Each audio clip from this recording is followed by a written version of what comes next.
여보세요? 아들. 이제 아빠 이제 퇴근할 거야. 아빠가 슈퍼맨이라고? 그럼 아빠는 건강하지. 아빠는 진짜 슈퍼맨이야. 감기도 한 번 걸린 적 없어. 그럼 진짜라니까? 아빠 거짓말하냐? 아빠는 이 한겨울에도 아이스크림을 먹어도 감기 하나 안 걸려.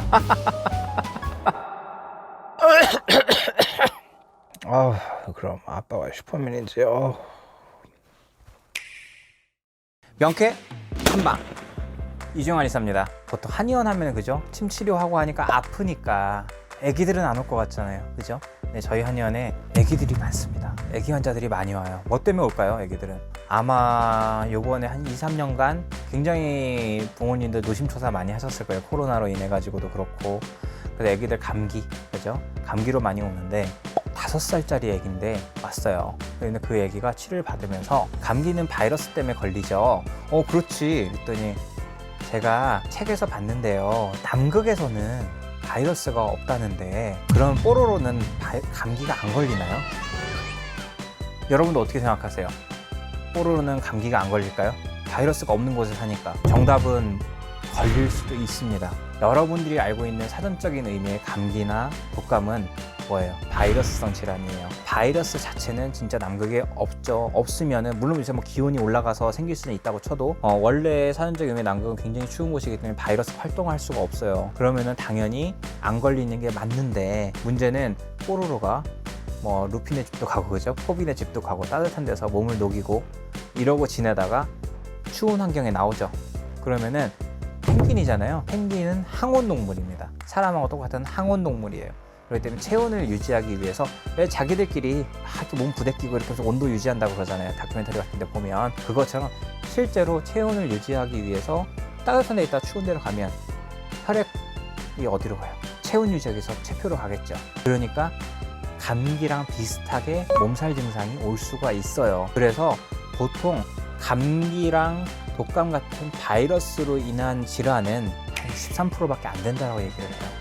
그러면 나머지는 뭐예요? 87%는 유사 감기, 그러니까 몸살이라는 거죠. 체온 유지를 하기 위해서 환경에 적응을 하기 위한 그런 증상들이 우리는 감기라고 대체적으로 오해를 하고 있어요. 옛날에는 여러분들이 잘 알고 있는 세균이나 바이러스에 대해서 우리에게 알려진 사람이 누구예요? 파스테르죠. 세균이나 병균을 예방접종을 해서 잡아서 그걸 극복을 해서 병을 낫게 해준다는 게 있는데, 그 사람과 같은 동시대에 많이 좀 잊혀져 있지만 그 대결구도에 있었던 사람이 있었어요. 베르나르라고 하는 분인데, 그 저자 베르나르 말고요, 베르나르라고 하는 학자가 있었는데, 그 학자는 뭐라고 하냐면 내부 환경설이라고 해가지고 아무리 병균이나 뭐가 있다고 해도 내부 환경에서 뭔가의 균형이 깨지고 밸런스가 깨지게 되면 그걸로 인해서 병이 온다라고 주장을 했었거든요.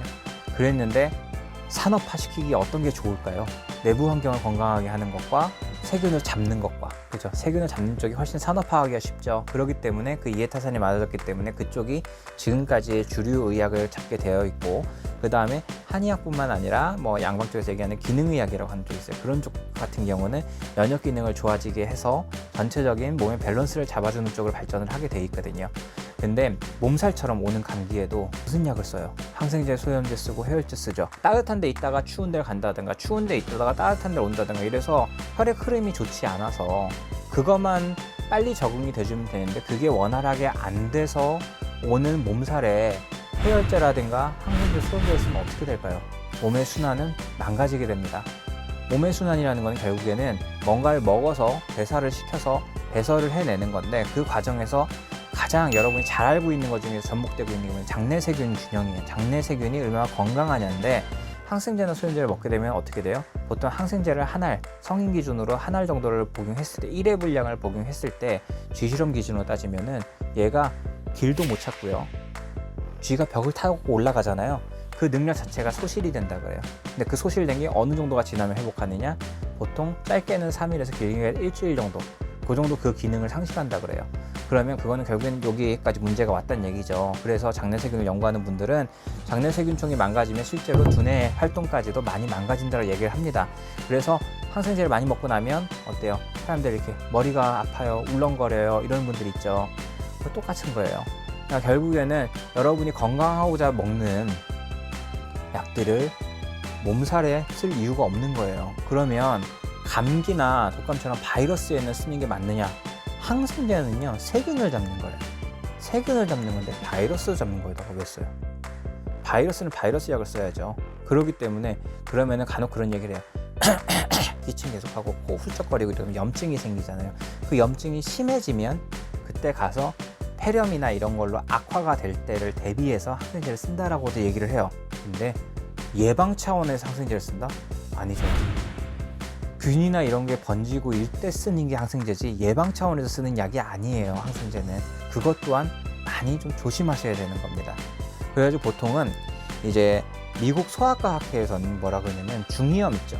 여러분들 감기가 갑자기 중이염? 감기는 보통 코 쪽으로 오는데 코에서부터 귀 쪽으로 이어지는 관이 있어요. 그 관이 아기들 같은 경우는 균들로 차 있거든요. 정상적인 균들로 방어가 되고 있어요. 어른들도 물론 마찬가지고요. 근데 그 부분에 항생제를 쓰게 되면 여기가 다 길이 뻥 뚫리는 거죠. 다이렉트로 길이 그냥 열려 있는 거예요. 그러니까 바이러스가 들어와서 쭉 가버리는 거예요.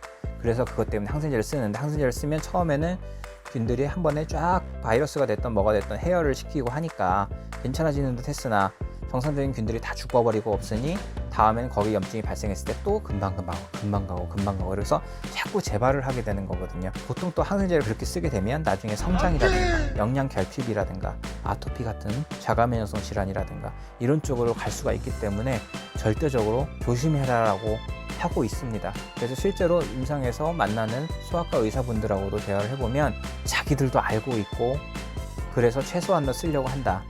근데 최소한으로 쓰고 나면 환자가 옆에 소아과가 가 있더라. 그래서 나도 어쩔 수 없이 쓴다. 이런 분들도 있어요. 안타깝죠. 그러니까 이거는 사실상 환자분들이 보호자분들이 내 애가 정말 건강하게 위한 방법이 뭔지를 생각하시고 그렇게 항생제 같은 걸 최대한으로 적게 쓰고 하시는 의사 선생님이 계시면은 그분한테 믿고 맡기는 것도 상당히 좋다고 봅니다. 그래서 저 또한 그러면 너는 어떻게 하니? 너는 뭐 40도까지 막 애 열오르는데 안 쓰고 가더니 아니 저는 딱 41도를 기준으로 삼아요. 40도가 넘어가면 애가 너무 힘들어하죠. 그럴 때 물수건 해주고 이렇게 해서 체온을 떨어뜨리면서도 애가 활동이 괜찮은지를 봤을 때 그게 안 된다라고 하면 그때 가서는 저도 해열제 사용합니다. 너무 심할 땐 당연히 왜냐하면 뇌세포라든가 이런 데가 영향을 미칠 수 있기 때문에. 하지만 그 전 단계에서는 애기들의 면역 기능을 주관하는 것은 사춘기 때 흉선이라는 조직으로 면역 기능이 분리되기 전까지는 장에서 다 하는 거예요. 장이 정말 장이에요. 그렇기 때문에 장 자체를 정말 따뜻하게 해주고 뭐 막힌 게 없는지 소통을 뚫어주고 그렇게만 해가지고도 대부분이 열이 떨어져요. 그러면 어머니들 그런 얘기 할 거예요. 우리 애는 이상하게 맨날 열이 나면 잠을 못 자게 해요. 그게 무슨 얘기냐면요. 열의 일중 변화라는 게 있어요. 정상적으로 사람 몸의 열이 36도 5분라고 했을 때 그게 계속 하루 왼쪽에 36도 5분일까요? 아니에요. 보통 한 4, 5시쯤 되면요. 체온이 약간 올라갑니다. 이제 그러다가 밤쯤까지 쭉 올라가요. 그러다가 새벽에 잠이 들면서 숙면을 취하면서 3, 4시쯤 되면 그때부터 떨어지기 시작합니다. 정상적인 체온도 그렇게 변화가 있는데 그러면은 어떤 감염이나 이런 걸로 인해서 감기라든가 몸살이라든가 이런 거 열이 오를 때 어떨까요? 똑같이 40도까지 올라가도요.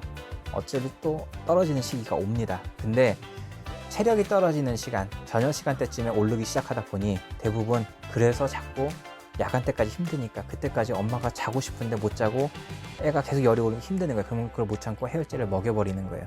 그럼 당장은 떨어지지만 결국에 다음에 올라올 때 더 크게 올라오죠. 왜냐하면 근본적인 문제가 해결이 안 된 상태로 열만 강제로 떨어뜨렸으니까.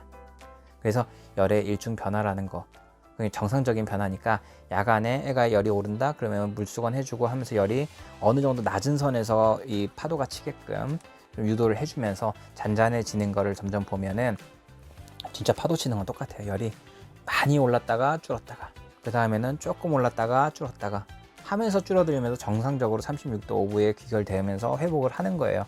그렇기 때문에 여러분들이 생각할 때 이상하게 우리 애는 항상 뭐 이상하게라는 말을 붙이면서 병원 끝날 시간대쯤부터 아프기 시작해갖고 꼭 다음날 아침에 병원 가려고 그러면 괜찮아져요. 정상적인 애가 건강하다는 얘기예요.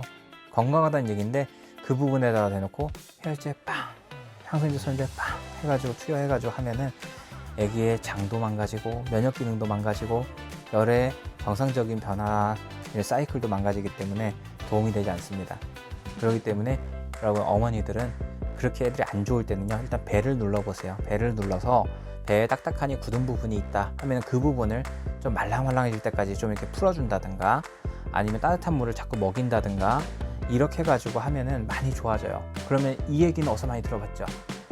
뭐 유럽이나 뭐 이렇게 병원 시설이나 이런 그 의료보험이 잘 안 되고 의료 체계가 잘 안 되는 나라들에서 뭐라 그래요? 감기 진료 한번 받으려고 그러면 며칠씩 걸리고 몇 주가 걸리고, 그래서 그냥 우유에다 꿀 타가지고 따뜻하게 먹고 한숨 잤더니 낫더라, 이런 얘기들 하잖아요. 그게 뭐냐면은 결국에 감기라고 하는 부분이나 이런 부분들은 면역성 질환이고, 그다음에 13%만 진짜 바이러스지, 나머지는 대부분 몸살, 체온 유지라든가 어떤 적응을 하기 위해서 나타나는 반응들이기 때문에 그 반응들에 대해서 몸을 따뜻하게 해주고 휴식을 취하는 게 사실은 최고의 치료라는 거예요. 그렇게만 해도 사람 몸은 좋아집니다. 그렇기 때문에 너무 우리나라처럼 열이 조금만 오른다, 조금만 막 미열이 있어요. 37도 조금 넘어가면 그때부터 애가 조금씩 힘들어 할 거 아니에요. 그러면 바로 달려오는데, 저는 그렇게 오시는 분들한테 그렇다고 뭐 자연적으로 극복하세요 이럴 수는 없고요. 그럴 때는 장기능을 봅니다. 장기능을 봐서 간과 쓸개와 대장과 여기에서 순환이 어디가 막힌 데가 있는지 해서 그걸 뚫어주고 나면요, 굉장히 편해들 해요. 그렇기 때문에 아까 같이 5살짜리 아기가 와서 뽀로로 얘기를 하면서 저한테 겁도 안 내면서 치료를 받는 겁니다. 그러면은 아기들은 치료를 어떻게 할까요? 약침 맞나요? 잘 맞는 애들은 물론 맞습니다. 뭐 장염이 왔다든가 뭐 염증 수치가 많이 높다든가 이러면 당연히 약침 맞죠. 울면서도 이제 강제로 놓는데, 그런 경우 아니면은 대부분 패치로 하는 조치들도 있습니다. 그래가지고 붙이는 분구침이라고 하는 시술들도 있고 다양한 시술들이 있기 때문에 한의원에서 방법을 찾아보는 것도 좋은 방법입니다. 그렇기 때문에 여러분이 날씨가 있고 환절기 때, 아니면은 지금 같은 겨울이라고 해도 갑자기 추워지는 시기 있잖아요. 이럴 때는 괜히 몸이 막 욱신거리는 것 같고 열이 나는 것 같잖아요. 내 몸이 적응하기 위해서 잘 하고 있는 거예요. 근데 그런 데다 대놓고 막 춥고 막 몸이 힘들고 이러니까 뭐 밀가루 음식이라든가, 그죠? 설탕 들어간 거, 달달한 거 막 이런 거 먹고 그러면은 체온 유지하는데 혈액을 소모하기도 힘든데 소화 기능까지 막아버린다? 그러면요 너무 힘들어져요. 그래서 아이고 죽겠어요, 나 좀 살려줘요 하면서 오시는 분들이 제일 많이 늘어나는 시기이기도 해요. 갑자기 추워질 때가. 그래서 이럴 때는 사실상 저희는 그러죠. 환자분이 오시겠구나. 그죠? 삼국지에서 제갈공명이 그런다고 하늘을 보면서 동풍이 불겠구나. 그것처럼 우리는 환자가 오겠구나 합니다. 오늘의 결론, 여러분들이 감기라고 느끼는 거, 독감이라고 느끼는 거 대부분 아닌 경우가 많아요. 그렇기 때문에 체온 유지를 따뜻하게 해줄 수 있게끔 핫팩이나 아니면 따뜻한 탕욕, 반신욕 같은 걸 하면서 체온을 적당히 올렸을 때 그 증상이 조금 누그러든다라고 하면 내 몸이 좀 차가워져서, 내지는 외부 온도가 너무 차가워져서 거기에 적응하기 위한 그런 적응성 몸살이라고 보면 되는 거예요. 그렇기 때문에 그럴 때 항생제 소염제라든가 해열제라든가 너무 쉽게 내 증상을 완화만 시켜줄 수 있는 그런 쪽으로 접근하시는 거는, 앞으로 증상이 정말로 바이러스가 들어오고 정말로 세균이 들어왔을 때 정작 필요한 약을 먹었을 때 소위 말해서 약발이 안 받는다 그러죠. 그렇게 될 수가 있어요. 그렇기 때문에 내 몸이 언제든지 응급 상황에 약발이 잘 받게 하기 위해서라도 평소에 잘 관찰하시고요. 이게 정말 뭐 때문인지 보시고 남용하지 않으셔야 됩니다. 여기까지였습니다. 명쾌 한방, 꼭 구독도 한방, 알림 설정도 한방.